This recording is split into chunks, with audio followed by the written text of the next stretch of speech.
সবুজ গাছ, কয়েকদিন আগেই মাত্র বৃষ্টি হয়ে গেছে না, গতকালও তো মনে হয় এক পশলা হালকা, গতকাল বা গত পরশুদিন হালকা এক পশলা বৃষ্টি হয়েছে।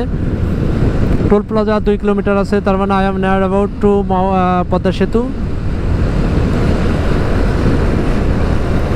বাম পাশে রেল লাইন গেছে, রেল লাইনটা দেখেন আলো জ্বলতেছে, অনেক উপর করছে, কারণ এদিকে হয়তো পানি টানি জমতে পারে, যদিও পানি জমে না এদিকে। তারপর রেল লাইনটা আরও বেশি উঁচু করছে, তার প্রোটেকশনের কোনো বিষয় আছে হয়তো। পদ্মা সার্ভিস এরিয়া, বাম পাশের এরিয়াগুলো রেস্ট্রিক্টেড, এখানে জনসাধারণ প্রবেশ নিষেধ। বলতে গেলে পদ্মা সেতুতে চলেই আসছে।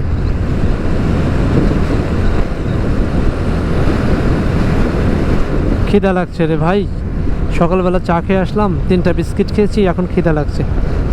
বের হওয়ার কথা ছিল আমার সবসময় 6টায় থাকে, আমি বের হতে হতে গাড়ি স্টার্ট দিয়েছি 7:30, 1.5 ঘন্টা লেট। আমার এরকমই হয়, যে কারণে একা ট্যুরে যাওয়া খুব স্বাচ্ছন্দ্য বোধ করি। কোনো মানুষের সাথে গেলে এই 1.5 ঘন্টা যে আমার লেট হয়েছে সেটার জন্য গালিগালাজ শোনা লাগে। গালিগালাজ শোনার দরকার নেই, বাট আমি একা চলি, যেখানে মন চায় দাঁড়াবো, যেখানে মন চায় আমি ছবি তুলবো, চা খাবো, পানি খাবো। এই যে চলে আসছি বামে, সম্ভবত বামে যেতে হবে, সোজা যেতে দেয় না, বাইকগুলো বামে যে আবার ঘুরে আসে।